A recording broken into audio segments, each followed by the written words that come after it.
Hey everyone, if PDFsam Basic won't open on your computer, don't worry. This problem is usually caused by installation issues, outdated software, or temporary system errors.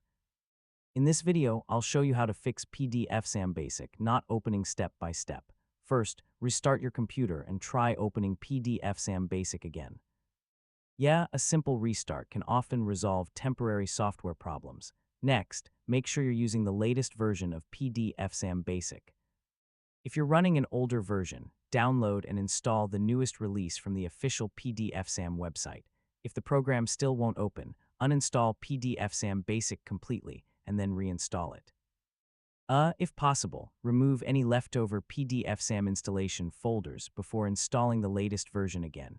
Now, check that your operating system is supported and fully updated. Recent versions of PDFsam Basic require a 64-bit operating system, and newer releases include the required Java runtime, so you don't need to install Java separately. Content reference OSite, 0 index equals 0. If you're using Windows, try running PDFsam Basic as an administrator.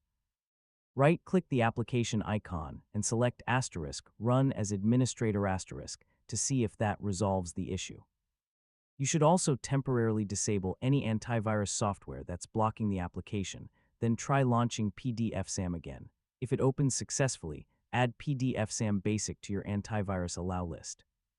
If the application still doesn't start, use the PDFsam startup script or check the debug logs to identify the error.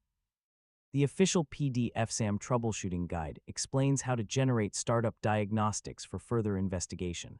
Content reference OSite, 1 index equals 1, and that's it.